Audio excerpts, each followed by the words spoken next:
July meeting of the Marathon County Extension Education and Economic Development Committee. And we do have quorum between in-person and through WebEx. So the first item on the agenda is public comment. Did we have anyone sign up for public comment prior to the meeting? And is anyone present?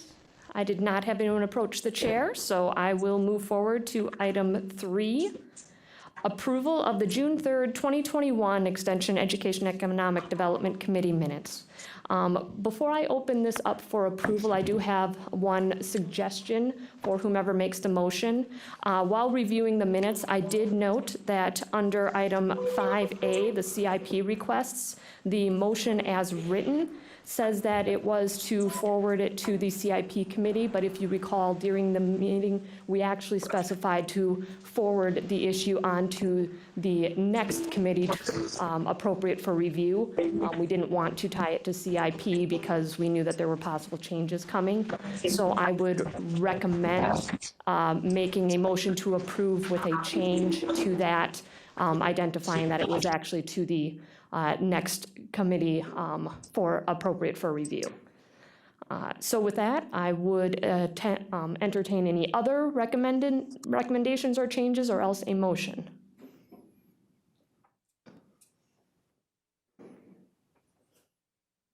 I'd make the motion to approve the minutes with the noted exception of 5A1, is that? 5A1 and 2. 1 and 2, okay.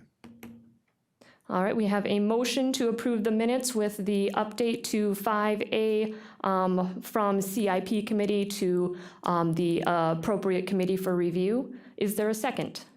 Second. We have a second from Vice Chair Lowe. Any additional comments or corrections? Hearing none, all in favor of the motion to approve as amended, please signify by saying aye. Aye. Any opposed? Motion carries. So we will move on. The next item 4 for policy issues for discussion. There are none this month. Item 5, operational functions as required. There are none this month. So we'll move to item 6, the educational presentations and outcome monitoring reports. 6A is our reports from the committee-affiliated departments. A1, the Marathon County Public Library, and I believe I see Leah has joined us virtually. So, and there is a written report, but Leah, if you would please give your supplemental report, we would appreciate it. Certainly. You have my report in front of you, and it's a summary of everything that's happened in the past month. I don't have anything additional to add except that our grab-and-goes are just flying out the door, very, very popular. Everything else seems to be going very well, and I'm happy to answer any questions that anyone might have. Thank you. Are there any questions regarding the library report from the committee?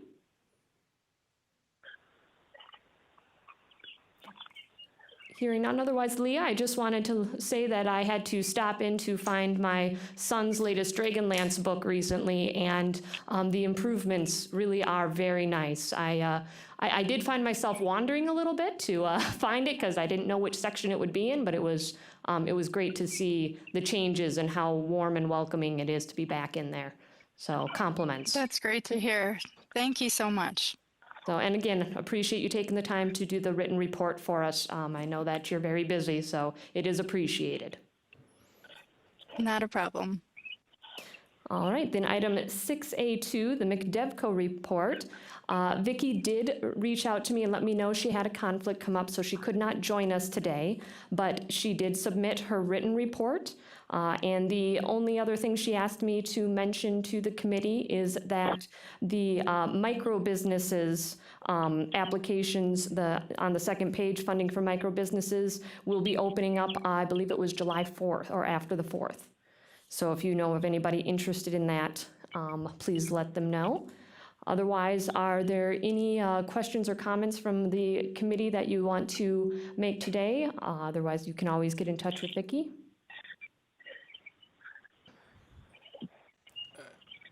Madam Chair, if I may. Please, The Administrator. only thing I would add, this is Administrator Leonard with respect to McDevco and specifically the Community Development Block Grant funding that Chair Guild referenced. There is an article that is going to be in our newsletter that will have additional details. So if individuals in our community are looking for those resources, you can certainly steer them to McDevco to answer any questions, but if you're in a pinch, you can also steer them to our newsletter and they can get that information. And it will walk them through kind of what that next steps looks like for applying for those funds. Because not only is there funding for the business side, like McDevco references in their updates, there's also funding available for individual homeowners and renters that were negatively impacted by the pandemic. Great, thank you for the additional information on that. That is, it's exciting to see that continuing to move forward. And if there is anything that our committee can do to continue to support that beyond promoting it, please let us know. And the only other item I just wanted to make sure everyone noted on the bottom of their report is that McDevco is now at 3 full-time staff and a part-time employee, which I think is a great evidence of just how important this organization is to our community and how much it is growing, and the demand and the need for economic development guidance is there. So I continue to ask that if there's other ideas that you or your constituents have for how we as a county can be a better supporter of economic development initiatives, please continue to let us know. But with that, then we'll move on to item 6A3, the UW-Madison Division of Extension item. We do have our written update, but as you can see from the agenda, there's also a bit of a conversation in addition to education that we're going to be having today regarding the Broadband Task Force and some potential changes to our staffing model. And so I'm going to ask Jason first to kind of speak with your update, the standard update, and then we'll move into the more specific conversation there. And we do have John Robinson as chair of the Broadband Task Force here as well to assist with the conversation if needed. So Jason? Yep, thanks, Chair Guild. So as mentioned in your packet is our monthly written report. A couple of things that I want to draw your attention to. In June, Marathon County hosted, thanks to the work of our educators, Heather and Caitlin, our statewide area animal science days. It was actually focused on dairy. Over 140 some, almost 150 youth participants, adult volunteers from around the state came to Marathon Park. Some good press coverage on Channel 7, I believe it was, to develop skills in agriculture and the vitality of our ag industry and our young people in the agriculture field. So congratulations to our staff on a job well done to pull that together. It was kind of a last minute thing. We were asked by the state office to do it, and they did it expeditiously and got things all ramped up to go. So the other thing is kind of as you go through the packet with summer upon us, horticulture, and so Janelle's work in the horticulture fields, they're expanding or doing more work with the Gaining Grounds Garden on the corner of Thomas and Grand Avenue. I believe the sign should be going up. That's been quite a project. The sign should be going up. I was told this week. I have not driven past it to see it, but we had to work. I know they had to work with the city of Wausau on signage details and some other things in right-of-way, so that should be going up this week. So some more work happening out there. So the written report's in front of you. If there's any questions, I'd be happy to answer them. Are there any questions regarding the information in the written report about our extension activities and so far this summer?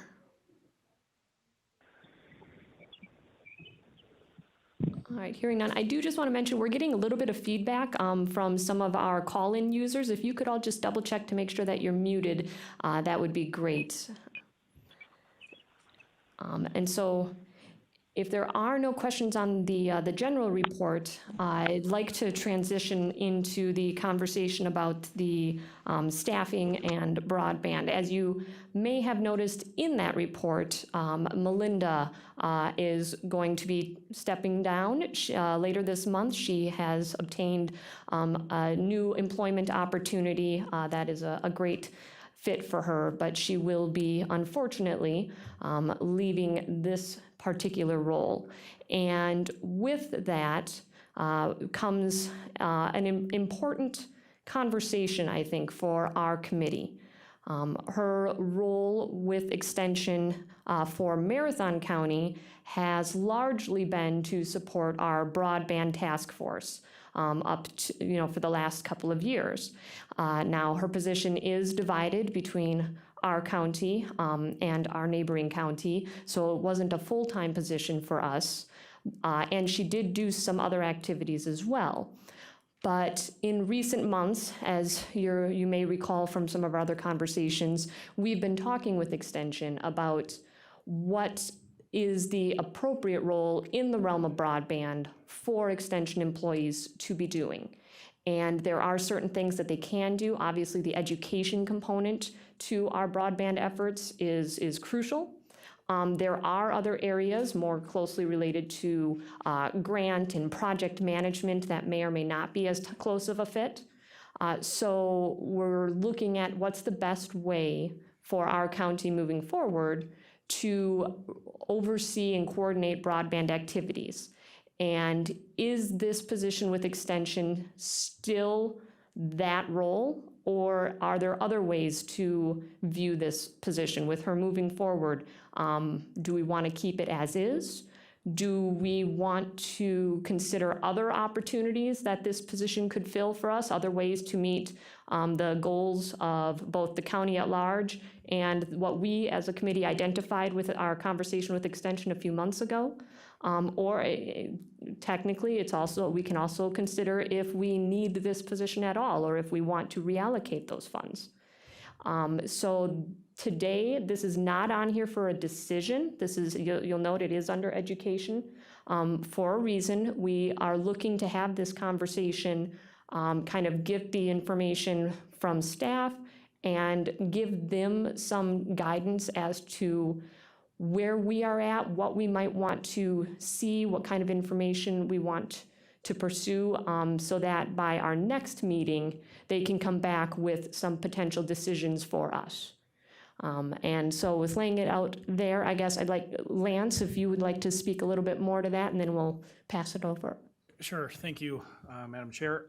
The only thing I would kind of expound upon is I think we have a long-term discussion we need to have, which Chair Gill laid out moving forward, is the UW Extension position that Melinda had occupied relative to broadband. Is that still where you want that focus to live in light of the continuum of needs that the county has relative to broadband? Or do you want that position to be allocated to some other work within the scope of services that Extension could provide? Or do you want to reallocate those resources in some other form or fashion? And that conversation can take, again, it's a longer term decision. You'll ultimately make that through the budget. On the short term side, just to build on what Chair Guild referenced, we need a short term and interim solution because, as all of you are well aware, we have the most recent round of PSC grant applications that we should be receiving word from our local internet service providers, word of whether or not they're interested in partnering with the county and other municipalities in those applications very quickly. In fact, and I'm sure the Broadband Task Force Chair Robinson can expound upon that, but by the end of the week is when we ask for that information to be provided to us, because the applications themselves are due closer to the end of this month, the end of July. Mm-hmm. So we have a lot of work in the short term that needs to get done. So on that short-term side, relative to the staffing model, what I wanted to explain to this group, just for your awareness, within administration, we're going to have both the resources from Tasha as well as Sarah, our new communications person, to do some of that outreach. So on the operational side, I know with Melinda gone, we're going to need to continue to get the minutes and agendas and all those things that need to get done posted. And I know, Jason, you may have an update on the hiring of the staff person that you can give in just a minute, but we'll work to address that issue. And then on the larger side, as Chair Guild referenced, we have Extension's role within the realm of all the work they do, but certainly on the broadband side, we have education and outreach. I think Sarah will be well suited to helping us outreach to local town leaders and business leaders to get those letters of support that were very helpful and meaningful in our previous applications. So I'll work with Sarah to make sure that some of her time is available to do that. But that's that short-term fix. And then we really need to address, and I think Chair Robinson can elaborate, but we need to address, in light of the continuum of needs we have, we do certainly have needs relative to education and outreach, which is extension is well at home doing, but we also have a lot of needs relative to project management, a lot of needs relative to RFP preparation and evaluation, grant application, which has been some of that gray area of whether or not that's extension's role. And that's conversations outside of this group. Those are conversations that extension is grappling with, really trying to make sure that they understand their focus and communicate that effectively to counties. So that's the kind of, as I see it, the short-term fix that we're gonna have, and then really evaluate what does that future look like. Because like I said, it may make sense to solve our broadband needs, not through extension. Let's solve those in some other staffing form, whether it's a contract with McDevco, a contract with some other provider that we reach out through RFP, or it's a casual employee that we bring on. So all those options are available. That would allow you then to say, what are the things we want to do with a community educator, a community development educator, because there are a lot of options in that space. So there's a lot of decisions that we have several months to make, but you'll ultimately make those long-term decisions, as I see it, through the budget. And I'll be looking for this committee's input on that specific question of what those needs look like moving forward and how you want to proceed as I build the budget in the next several months. So that's all I had. I don't know, Task Force Chair Robinson or Jason, you guys want to chime in and elaborate? Yeah, thanks Administrator Leonard and Chair Guild. So Administrator Leonard referenced the administrative assistant position that this body has supported as under the contractual services. We had last round of preliminary interviews today. We're looking at finals July 19th. We're bringing 4 to finals. We had over 40 applicants for that position, so that's great. Made our lives a lot more challenging. I'm optimistic we'll have somebody on board by the first part of August, but that is also contingent upon a couple things. One, getting it through HR and procedures, and that candidate's time frame if they want to give a 2 or a 4 week notice at their previous employer, so that sort of thing. So as Administrator Leonard mentioned, kind of the interim solution, the short term, by middle of August at the latest, I would anticipate that there's administrative support for agendas and minutes and being at the Broadband Task Force to take those administrative tasks from our office, and that's something that we're committed to. I think as I think about what this body may want to hear from extension of where the work of broadband fits in, as mentioned before, our organization has looked at, as you can imagine, in the last 1.5 to 2 years, especially in 2020, with the focus on the need for broadband work. We know in extension that we can't be everything to everyone, and that's the challenge. And so we've had conversations with Broadband Task Force Chair Robinson, Chair Guild, Administrator Leonard, Board Chair Kirk Gibbs about what is extension's role and being true to ourselves and true to our core. We're education and research, right? And there's a variety of things that the task force has outlined, and I have a copy here if you would like me to share, and actually I can bring it up on the board if that's easier. Would that be okay? The broadband task list that, Robin's, okay. So I will do my fast and furiously, I will share this. There's a task list that we should be seeing here, and I will try and blow it up if I can here. Enlarge it. Yeah. Yeah. So, and I will zoom in. Sorry, it's nice to actually be here. I can actually see. Okay. So these are this task list was created in concert with Supervisor Robinson, Supervisor Guild, and administration, and it was broken down into task force support, research, intergovernmental cooperation, grant coordination and administration, and education. So the parts that are highlighted are the areas that I've already identified to those parties that I really feel extension can play a role. And extension in large part, meaning the organization, not just one half-time community development educator, but also our administrative assistant, some of the state resources we have available to us, and the like. So task force support, agenda minutes, distribution list, those sort of things, that'll come with our administrative assistant. When they're hired, Supervisor Robinson can say, hey, please send this out. We're happy to do that. We have the administrative function there. When it comes to research, that's one of our niches. So identifying business gaps, survey. So Melinda is finalizing, and actually I saw a draft of that just yesterday, of the broadband survey that the task force is looking to distribute. So sending that out, identifying the areas for underserved or audiences, that's definitely within our wheelhouse and something that we should be helping, not just the community development position, but all positions should be, serving. Market analyses, so when we look at, we may not have the capacity here with a local educator, but we have statewide resources in the community development arena for market analyses. We have an economic development specialist, Stephen Deller, that can do market analyses and impact studies. When it comes to broadband services, it's still something that's in production. There's a pun intended here a little bit, but it's pretty high speed right now, and so we're behind a little bit on where people would want us to be because it's coming so fast and feverishly. Where we get into, I guess, the intergovernmental cooperation, kind of the agreements between the county and other municipalities, or agreements between ISPs and the county, that's a space that extension probably shouldn't be. As a third-party entity, working on behalf of, we contract with the county, but to get into negotiations with ISPs and get into negotiations with other municipalities and stuff is something that we're not in a position to do. We think that's outside of our scope because we don't want to commit county resources as a state institution.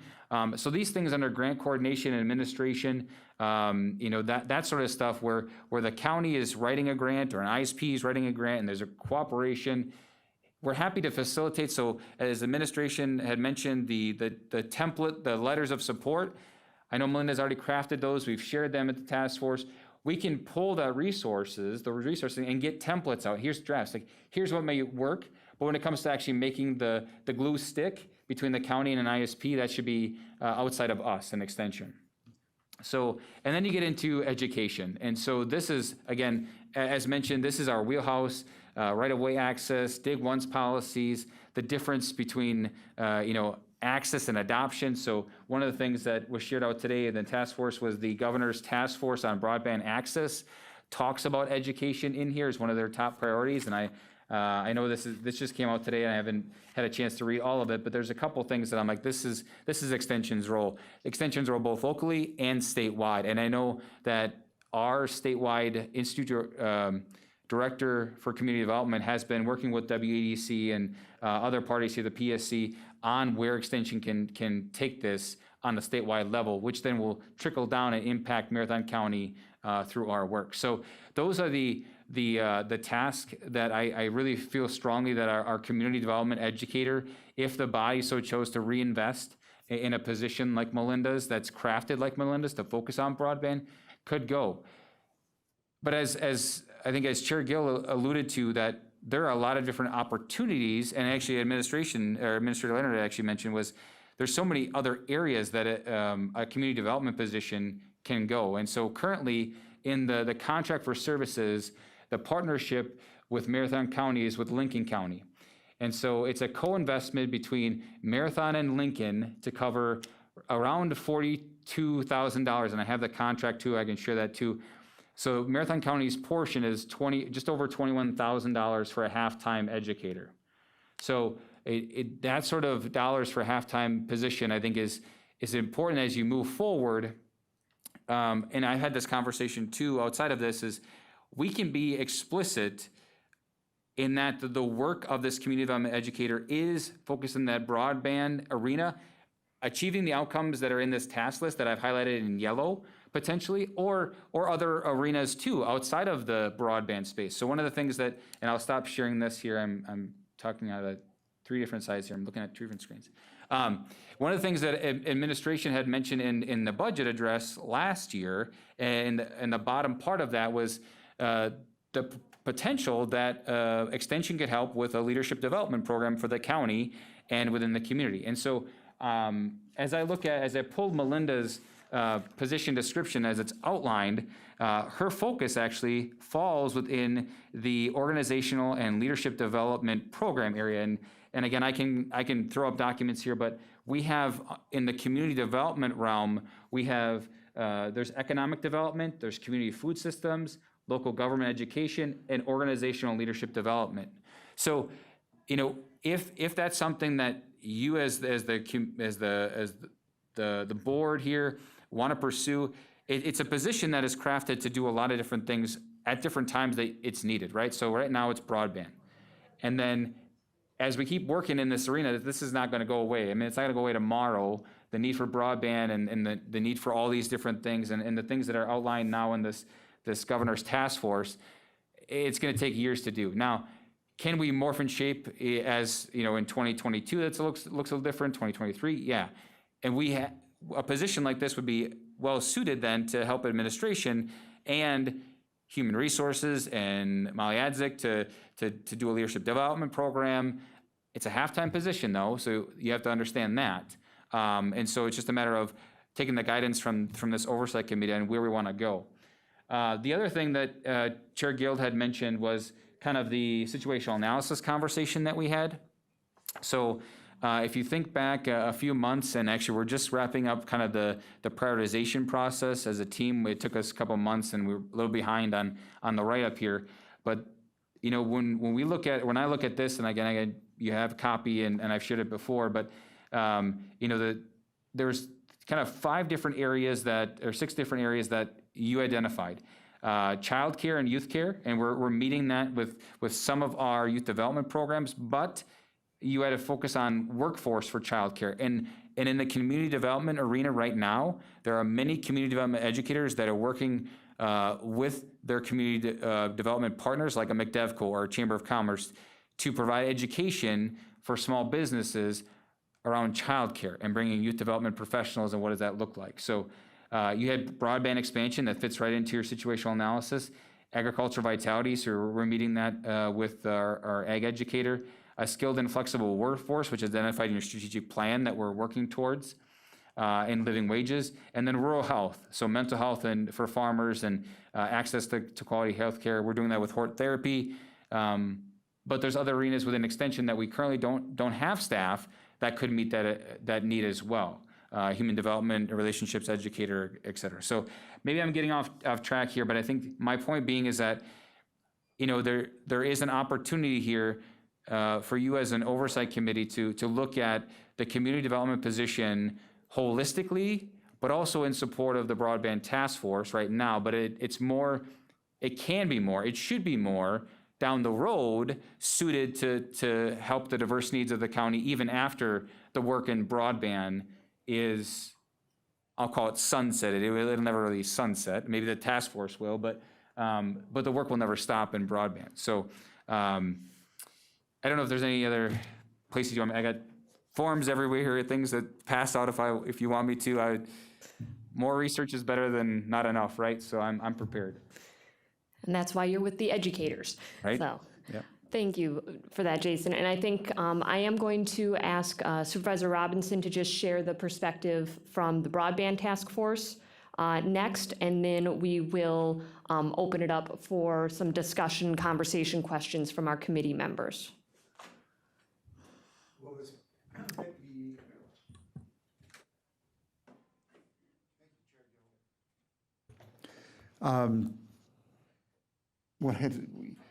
When I look into the future, it's all murky. And part of that is because of the legislative constraints upon the county in what our role can be relative to broadband expansion efforts. And we are specifically prohibited from providing what's known as the last mile of service, which is a service to the home. We can build infrastructure, which we pointed out in the Design 9 study to build a backbone and put up towers and make that available to the wireless providers. We met with them. They didn't want to rent our fiber, so we would have built it and they wouldn't have come, and we would have had a $35 million investment with no takers. And I don't think the taxpayers would be happy with us. So we're forced to be reactive and adjust on the fly. And let me just share with you some directional issues that I see developing. And Sarah, please feel free to add. In Lance, you've been part of these meetings. But we're seeing on the federal and the state level a significant bias toward fiber to the premise or fiber optic cables providing service, just like the rural electrification process of getting the power to the home. It tends to be more reliable, it tends to have less latency, and that's the difference between the download speeds and the upload speeds, so you don't have these gaps when you're video conferencing. And you've got a lot more capacity. In many parts of this county, for years, the service threshold was 10 megabits down and 1 up. That's not adequate. Now the standard is 25.3, and if you've got people doing telework, virtual learning in a home, that's probably stretching it, that capacity. This round of the PSC grants has a target of 100 down and 100 up, with a minimum of 100 down with 20 up and scalable to 2100. And I throw those out to you just to kind of bring some context to what we're looking at. Our problem is that we need to partner with other parties. Those parties are internet service providers, whether it be a Charter, a TDS, a Frontier, a Serenity out of Wittenberg, CenturyLink and Air Runner, AirNet, others that are in the area, and to provide the services. Our immediate needs for the Broadband Task Force are to deal with this grant application process, and Melinda will be here through July 13th, and we'll try to get every last hour out of her we can between now and then. And Lance has identified a strategy to help with that developing our partnerships and our partner support letters, which are critical for funding from the state through the use of Tasha and Sarah, and we're appreciative of that. We are meeting next week to review the proposals that we get in to the Broadband Task Force to develop recommendations. We currently have $177,000 of county money that we can partner with internet service providers to expand services. In addition, we have the American Recovery Plan Act dollars, the ARPA dollars. We've got $26.3 million coming into the county. The HR Finance and Property Committee will be having a series of public meetings late July into August where we're going to ask the community how they'd like to see those dollars spent, but we have the potential to commit some of those dollars. Again, we can't provide that last mile, and there are multiple opportunities. But at our meeting next week, Scott Feld, the administrator from Kewaunee County, will be coming in and sharing with us his experience in developing a request for proposals and selecting an internet service provider that the county is basically their preferred provider, and they work with them on grants and trying to expand services. And in their case, they chose Bug Tussle, which started out by initially constructing a bunch of towers for wireless service and providing that. They're now in the process of reinforcing the backbone to that, putting fiber between the towers, which increases the capacity of those towers to carry both download and upload speeds. And ultimately, they're working toward fiber to the home on a longer-term basis. If we go with the request for proposal process, we would have to determine how do we make that work in Marathon County, because we're the largest county in the state. What is the role that we would have in Kewaunee County? Has been primarily handled through the county administrator and one other employee, and then the private contractor. The roles and responsibilities would be different under that scenario than they would under the current scenarios. So our crystal ball is muddied a little bit. We don't know what the role would be should we go down. First of all, we haven't decided, are we going down the request for proposal route to try to see what service providers could provide and who we would select and how we would go about doing that. But it creates some opportunities in focus, and we could then focus with those providers and trying to expand it.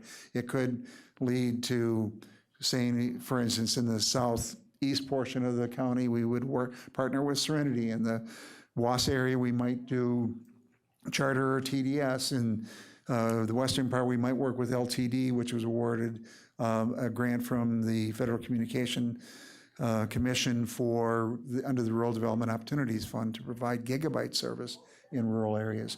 So we don't know what those roles are right now, and the task list was based upon discussions that we had with Jason and other representatives from Extension, in the thought that we might go out and request for proposals from McDevco or other entities to provide those services. But given the dynamics and the infusion of federal dollars, it is unclear where we're going directionally at this time. We need that support for the task force. We need dynamic and responsive and reactive capabilities to respond to the changing conditions. What we know is that everybody is trying to get into the broadband expansion effort. We've heard anecdotally that there are supply side issues on cable, fiber not being available for the next year, given the rush to everybody to expand services. So we're looking at short-term, long-term. We don't know what the role will be. We do need someone to have the capacity to fulfill the tasks that we've identified, but we also need to be somewhat dynamic in responding to the realities of the situation, whether if we choose to go with a or several internet service providers to try to deliver services in the county, what would that look like? What would the county's role be? What would our financial commitment be? What would our staffing commitment be? What will our educational role be? We don't know that right now. There are, I'm sure, different approaches taken by different companies, should they be selected or we choose to work with them. And I probably done more to confuse the issue, but we have that July 27th deadline for the applications. We should know tomorrow which companies want to work with us. Next week, we'll evaluate those. We'll also hear from Scott Feld on the Kewaunee County experience, and we're going to try to develop a map or a path forward. I want to be want to just emphasize how critical Melinda Osterberg has been to our efforts to date. She has been wonderful. Nancy Anderson, when she was here, was very helpful in developing our list and supporting those functions. So we've relied on Extension in the past. There are the concerns that I have as a task force chair relative to the Extension that we are trying to work our way through is the continuity of the process. And we need someone that when we start the process and we look to the end, can we have a seamless approach to that? And one of the concerns that we have right now relative to Extension that we've talked about is that what happens if we get into that grant administration and we start getting into that coordination? That's the gap that we either have to identify what Extension's role is or somebody else's role is and make sure that it's seamless. And it's possible that we could hire multiple parties to do that, but when you start doing that, there tend to be a few hiccups or bumps in the road as you move ahead. So I throw that out just for background information and would be happy to answer any questions. Sarah, did I miss anything? No, I think you did a good job of kind of explaining where things are at, why it's a little organized chaos at this time with the broadband initiative, but in a good way. We actually had a meeting a few weeks ago where all of the region's internet service providers were invited to attend and learn about the ARPA grants that are open and how the county is willing to help with that. And we had quite a few that either joined virtually or came here in person. So they are paying attention, they are interested. It will be pretty telling to see how many applications we have to review next week. And there are other opportunities again this fall as well. But knowing that this will probably continue to be the pattern of different grant openings every few months and multiple ISP providers being asked to work with the county in different ways, whether we do some sort of an exclusive agreement like what Kewaunee County did, or if we continue to say we will work with anybody who wants to work with us, it's still going to require some consistency in the coordination. And as you saw from the spreadsheet that Jason put up there, Extension can play a part of that, but due to the nature of the organization, they can't be the sole point of contact. So we want to think about, is there an effective way for us to have a partnership between Extension and whether it be McDevco, who we've been talking to for a while, they're very interested in assisting with this initiative, or an employee that is directly hired by the county, or is it that it is just McDevco or this independent contractor or this employee, and Extension, we decide to allocate them in a completely separate field, and try to pursue some of the other initiatives that we as a county have identified. And those, I'm really grateful to administration and to Extension for having identified a way to kind of bridge this gap with Melinda leaving, that Tasha and others will be stepping up to make sure that we don't lose traction there. But we do need to decide what we think is going to be the best way to serve our constituents and meet our goals. So with that, I guess I will open it up to the questions and comments from our committee members at this time. And again, this is a conversation that we're kicking off today. We'll be bringing it back next month. We'll certainly have more information at that time regarding what the broadband situation is looking like. But the thing that won't change is that broadband will keep changing. So, keep that in mind, that no matter what happens this month, it does impact the short-term needs. It doesn't impact the long-term view, that we're gonna need to keep somebody, if we're serious about maintaining our commitment to expanding broadband, we're gonna need someone paid to coordinate that. So with that, questions or comments? Supervisor Seatbelt? Hold on one sec, I've got a. That's fine, I can talk loud enough, I think.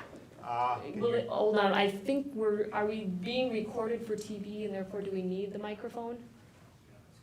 Yeah, sorry. I think this one walks.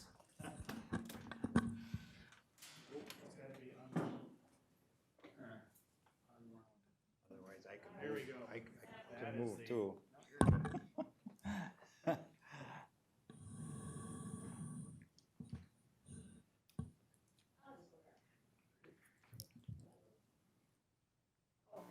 Okay, well, thank you again, Sarah. I think it's very important that we do fill this half position with, and I'm assuming Lincoln County is with us on this, because we are in the variable, very gray, like John said, area here, and we need to keep going on broadband because people out in the rural area, that's the first question I get asked is, what's happening with broadband?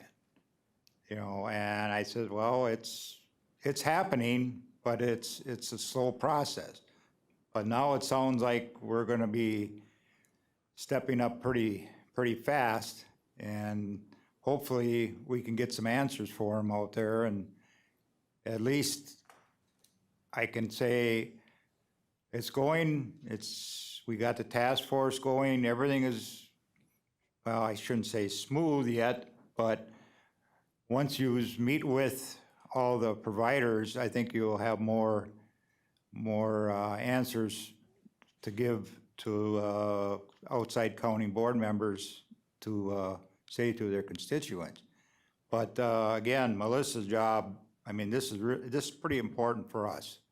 So, thank you. Thank you. Other comments or questions about where we're going with this? Vice Chair Lowe? Chair Guild? I'm going to recognize Vice Chair Lowe first, and then we'll go on to the WebEx. Okay, that side, this side, that's how we'll.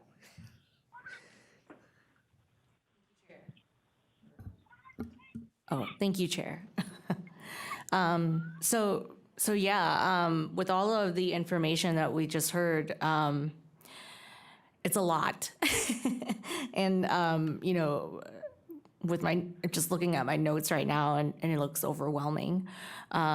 So I do agree that, we do need this position, and we need to keep it full-time, with our county and Lincoln as well. And I do agree that, we do need this position so we can do education and research, and also to help the task force with furthering, our broadband partnership and all the stuff that, they're going to need with education and research on the extension side. So I would be supportive of keeping this position around. Thank you. Now I know we had someone on WebEx. I apologize, I didn't catch who it was. Supervisor Beestrom. Supervisor Beestrom is recognized. Yeah, I would definitely agree with Supervisor Seefeld and Vice Chair Lowe. We need to keep the position. I guess the person who would accept this probably would have to realize that if they're in it for the longer term, that it may change over time. I think there's community development work that would have a need to be done and to shift over, but initially to keep things rolling, we've got some positive things happening with broadband, but we need to keep that on the front burner to keep things going. So I definitely think as long as Lincoln County is in the mix with us and willing to work with us, I would say to hire a person and with a broadband emphasis, at least initially, and that may change over time. All right, thank you. I do want to just clarify a point for the committee. I think we all are agreeing that we need a broadband staff person. I don't think there's any disagreement on that. I want to clarify that right now, Melinda has only been spending, she's only allocated 10 to 15 hours per week for broadband purposes. And if we keep the position as is, we would continue to only have someone with 10 to 15 hours per week to coordinate broadband efforts.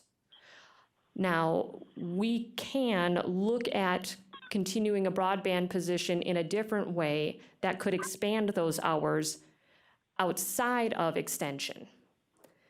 So we could look at contracting a part or full-time person, depending on funding options and the desires of this committee, with McDevco or an independent contractor or a county employee that would then have more time to put towards this effort. And I will tell you that if you saw that task list, 10 to 15 hours a week is probably not sufficient. There is the possibility of continuing to have that extension position at that 10 to, because the other 5 hours a week that we have would be for other tasks potentially. So we could ask extension to continue broadband 10 to 15 hours a week with just an education emphasis, and hire someone else in whatever way we decide to do the grant and project management. And then we would have 2 points of contact for the broadband initiative. Or we could take those 20 hours that we have for this position, reallocate it into something completely different that pursues other areas of our strategic plan, and look to see if we have the funding to, again, contract for a part or full-time person for just a single point of contact for broadband. Or we could technically look at discontinuing the agreement for this half-time position with extension, obviously keeping all of the others, and taking the $20,000 that we're using for this half-time position and putting it towards that other position in whatever capacity we desire. So that's where this, just to keep things really complicated for you, those are the big long-term questions that we have, and there are budget numbers behind it and all of that, but I do get the sense that overall the request is to definitely maintain a broadband staff person. We need to figure out the best way to do that. Is it having Extension Plus? Is it redirecting Extension and having someone completely separate? Or is it just having someone completely separate? And then we go to Lance and Supervisor Robinson and say, where's the money? So, no, and actually it's our responsibility to figure out where that is. I'm just teasing. But, so with that angle, not looking for any commitments, of course, today, but I'd be interested to hear the committee, if you have any thoughts, just preliminary thoughts on what you would like to see maybe over the next few weeks. If you have questions that you'd like to get answered by staff, if you have thoughts or preferences that that you want to make us aware that you're leaning towards, to see if there's something that we can bring, explore or bring to the next meeting. I think that would be very beneficial at this time. And I don't know if any, Lance or John, if you have anything else to add to that. I believe John could use the microphone. Well, thank you. I think there are some hybrids that we could look at too, but I think that at the end of the day, from the task force perspective, we need that seamless approach, if you can. So we can look at options, but we may have more clarity after next week's meeting when we hear about what the future holds. If we decide to go the request for proposals, there would be a lot of initial work, but hopefully in the long term that we could define the role, so we may have more information going forward. I don't know, an idea that just popped into my mind, and I haven't bounced this off anyone, but it was, could we take a half-time extension person using that, and take the other half of that person? I know it would violate the agreement with Lincoln County, but have that part of the position dedicated exclusively for broadband, just as a concept. And that would allow us to tie into the extension expertise and their educational expertise, but then allow us to have that seamless, we'd have that bipolar individual. But at the end of the day, the task list would be done and handled by one person. Right now, our approach is Jerry Klein is involved, Lance is involved, Kurt is involved, Sarah is involved, Randy Pfeifferich is involved in some ways. So we and myself, and we have a lot of players and not a lot of expertise. We do have that expertise with Melinda, but I think what we need to do is evaluate the value of consolidating that into functions and looking at what our options might be. But it is that grant coordination and administration sticking point. And what happened last year is we went through the process and we had some internet service providers who felt as if they were excluded from the process, even though they were invited into the meetings and for whatever reason didn't come, and thought that we were favoring other providers, which created conflict, uncertainty, and evaluation on the part of Extension on what their role should be. But we as a county need that continuity going, or that seamless approach, and just to have a process in place so we can get from one end of the project to the other. And therein lies our difficulty, and therein lies the discussions that we've had with Extension. Thank you. Jason, you. Yeah, can I just answer one of the questions that was brought up? Certainly. Thanks, Chair Guild. So one of the questions that was brought up is Lincoln County, so if Marathon County wanted to refill the position, I guess as is with that broadband focus and whatever, Lincoln County's on board and the state is on board. So looking at the contractual services, it's a cost share between the state and the counties.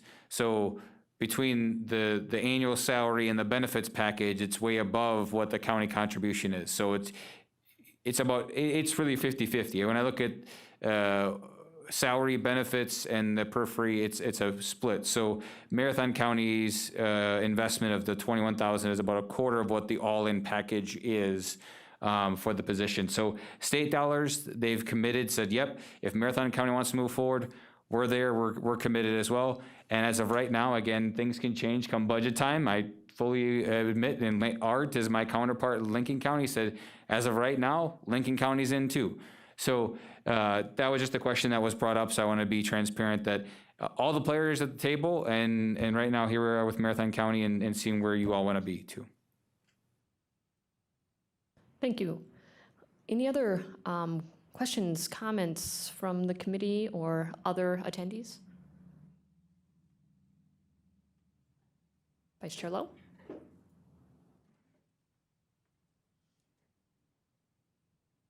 Yeah, thank you. I really like the idea of a hybrid employee. You know, someone who can, you know, go between extension and the task force. I really like the idea. I don't know what it looks like, but I like the idea because I do agree with Supervisor Robinson that it does need to be seamless because if we're talking about there might not be enough fiber to build, that there's going to be low supply, and that there is essentially a race going on right now, I think we do need someone who is just the one point person so that, you know, when we're talking about broadband and bringing in all these providers, you know, there's just one point person, one person to talk to and making it seamless. So I agree with maybe like a hybrid version of this employee. Okay, then I think we'll try and have some conversations about if and how that would be viable. I would assume there could be some challenges there trying to, because it would essentially be asking somebody to agree to a half-time position with extension and probably contracting for a half-time position with us, and then how do they keep things clean? But that doesn't mean we can't have the conversation, see if maybe it's been done somewhere else, or if there's any other examples of what did or didn't work in that realm. But what I am hearing, and maybe if others could let me know if we're on track here, is Vice Chair Lowe mentioned a preference for a single point of contact, reiterating what was kind of mentioned by Supervisor Robinson. How do others feel about that as kind of is a preferred process? Okay, I'm seeing head nods in the room. How about those who are joining us virtually? If you wouldn't mind just kind of giving your thoughts on, you know, the options being, do we have extension for our education and research and somebody else for the grant and project management, or versus a single point of contact that may or may not be part of extension?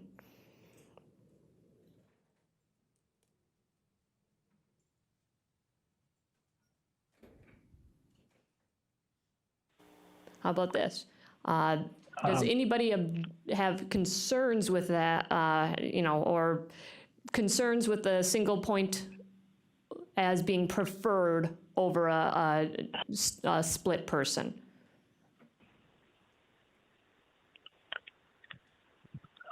Not hearing anything, so I'm going to say what that is. Chair Guild. You are recognized. This is Supervisor Beestrom. I guess whatever seems like the best position to get the job done is fine with me. I think we can certainly, you know, utilize some, even if their main emphasis isn't to broadband. There's certainly other areas of concern. I guess if somebody could put together by the next meeting something about what this would look like on paper or however, so we could take a look at it, I would certainly be willing and interested in looking at some alternatives. Okay, thank you, and thanks for that suggestion. I see some staff members and writing down some notes, so we'll work on trying to kind of lay out a little bit more as best we can. And I do think that the document that was up before will contain a lot of what you're looking for as far as that broadband side of this goes. But then the conversation would be if we're not using the extension position, we need to think about what that position could be used for, if anything. So. I know I'm on the phone today, so I didn't see the document that Jason had up. Could he send that to me by email so I could look at it? I believe, are there any, Administrator? This is Administrator Leonard. Jason, if you can send that document to Tasha, we'll put it in the packet. Okay, it'll be shared then with the Great. committee. Thank you. Go ahead. Yeah, what are the other counties doing around us? How are they dealing with this issue? I'll let Chair Robinson answer that one. I know you've talked to, I think, probably more than I have at this point. Well, I think you've seen in Array, Taylor County is working with a vendor. I'm not sure how they're doing it under the state statutes, where the vendor is developing the middle mile. I think they were trying to work with cooperatives. Other counties are trying to partner with internet service providers. If you look at Kewaunee County, their request for proposals, I know Fond du Lac County has taken a similar approach. Counties like Dane County are struggling. They're going through the exact same thing that we are. You think that Dane County is highly developed, but this is we're all struggling because if we were in Minnesota, we could deliver that last mile. Well, John, I think he was actually, correct me if I'm wrong, but I believe he's wondering about staffing for the support. Staffing? So, and I know a lot of these counties are using their economic development entity. I'm sorry, So- but Oneida County is relied on their equivalent of McDevco. Other counties are doing it internally, Kewaunee County Administrator and I think their IT coordinator, so we don't know. We could do that survey.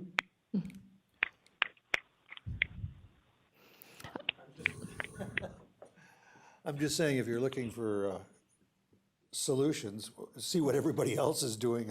Maybe they've got a good idea or part of a good idea for us.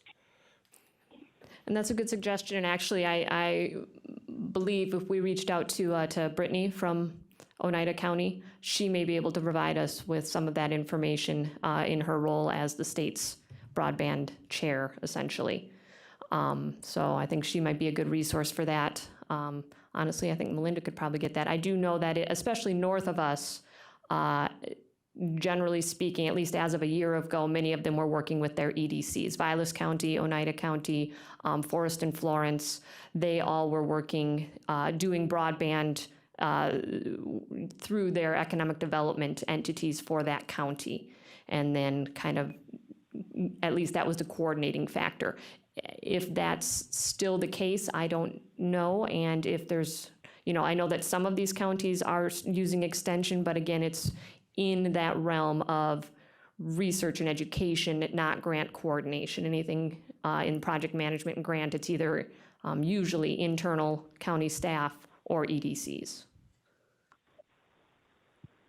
But we can verify that, especially with COVID. I'm not sure how much that may have changed, if any. Good question, though. Any other questions or information that committee members would like to have for our next discussion?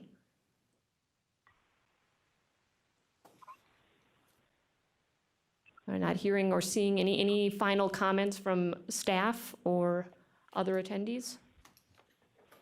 Supervisor Robinson? Not directly related to this, but next Friday on the 9th, Senator Baldwin will be having a roundtable discussion on broadband here in this room at 9 o'clock on Friday the 9th. So she will be up, and she's invited a number of individuals, including Melinda and myself, to provide input. Excellent. That is very good to hear. It's always good when you can get the ear of the federal government, and hopefully with all the money that they've been allocating, this is a way to ensure it continues to be allocated. So, all right, any other final questions or comments on this item before we move on? All right, hearing and seeing none, then this is obviously something that we will continue to talk about at our upcoming meetings. If you do think of anything following the meeting, as always, send me an email, reach out to the appropriate person, and we'll make sure that we try and follow up with you as soon as we can. So with that being said, we are going to move on to item 6A4, our UW Stevens Point WASA update. And I know Anne has been very patiently waiting. So it figures the one day that you're finally able to get here on time, I end up having the long conversation. Right? Yeah, that's okay. I don't mind. I'm sort of a bit of a geek on these kind of matters, so I like listening in. Well, and we appreciate it. So the floor is yours. Well, I don't have much to report. I mean, I've got what I submitted in the packet, the written report. Maybe the only other update is that we've been working with Vicki at McDevco to bring in food vendors on campus. We are hoping that maybe one of the businesses that started out with Vicki at the Entrepreneurial Center might need to expand to a bigger space and would be interested in our kitchen and offering food service to the campus, but then, run their catering business out of our kitchen as well. So it'd be a win-win. So we're seeing some mouth-watering applications come in. Every time you read them, it makes you very hungry. It doesn't matter what time of the day it is. So that's all really promising. It's good stuff. And we're just racing to get ready for the fall semester. Every summer feels like this, like it's a great big race. Like we sprint. It's both a marathon and a sprint to get ready for the semester. That kind of does sound exhausting. It does. Not as exhausting as the work that the guys are doing right outside my window on the approach to the building. They're still working out there. It's 10 after 5, and they're still working on that big construction project out there. Oh, wow. Well, hopefully it'll be worth it in the end, but that's got to be a little toasty. So, well. Yeah, they did hit the fiber cable, so there was a little bit of overlap with the previous agenda item. So they knocked out our internet. And I'm sure that didn't impact productivity at all. Not at all, no. Our phones went down, everything. It was quite a day and a half or so. Oh, wow. Well, you're back up and running now, though? We are, yep. They worked late. They figured it out. And yeah, it was just interesting. Every day is interesting. Well, I did have one just quick question on the last item, the residence hall furnishings, since I know today was the date that you listed as the kind of final day. Did you and Administrator Leonard have success with finding some homes for some of those items? Yeah, we did. Some of those items found new homes. A bunch of stuff was repurposed over here. And now the main campus is working to inventory and surplus and do stuff with the remaining items so that we're ready for the January 1 handover. And are things on track with the transition since our last conversation? I don't know, Administrator, I'm seeing a head nod. Yeah, not a whole lot of work to be done relative to the handoff. The building is currently vacant. It will remain vacant, at least at this point. So we need to, through the West Side Master Plan, the intent is to really examine the university as a whole, the park as a whole, and find out what potential uses exist for that space, and also what potential other opportunities we might have to develop student housing options in and around the campus. I don't know, Ann, if you had anything else to offer on that? No, not anything of detail. Well, thank you. Are there any other questions or comments from committee members on the information in the UWSP written report?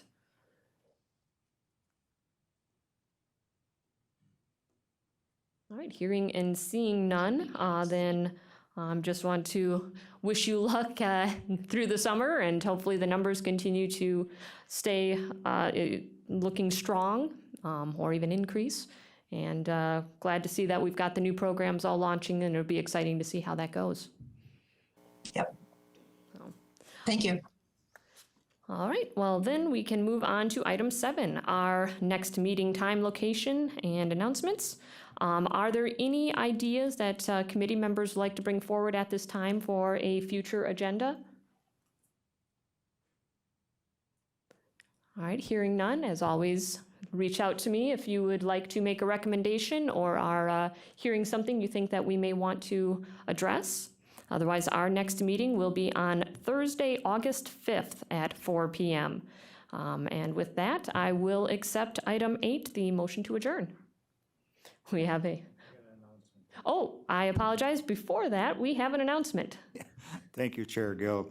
As you all know, the fair is coming up next month. I hope to see everybody out there. We are at full force. Everything is going to be out far as with cooperation with 4-H. Everything, the numbers are just a touchdown. I think it's kind of the COVID part of it, but everything is going well, and we are working with the park department this year, as Lance knows. Keith has had some conversations with him, and that is going really well too with Jamie Polly. Otherwise, come out to the fair, enjoy it. If you see me, I'll see if I can get you to the beer tent and buy you a beer. Oh, and I will not be at the next meeting. I was just going to ask if we've got a date overlap on that one. Yeah, it's August 3rd through the 8th. Okay. So we'll have our next meeting, and then everybody heads to the beer tent to go meet up with Rick, I think is what I just heard. sounds good, or we can hold it out at the fairground. Not a bad thought. Well, I guess not. We're supposed to hear. Yeah, I was going to say, unfortunately, we have the recording requirement now, but doesn't mean we can't gather later, unofficially. So no actions will be conducted. So, all right. Any other fun announcements before I go home and start dreaming of elephant ears? So, all right. Hearing none, I will now accept the motion to adjourn. So, we have a motion from Supervisor and second from Supervisor Seefeld. So, all those in favor of adjournment signify by saying aye. Aye. Any who want to stick around? We stand adjourned. All right, thank you, everyone. Have a good 4th of July.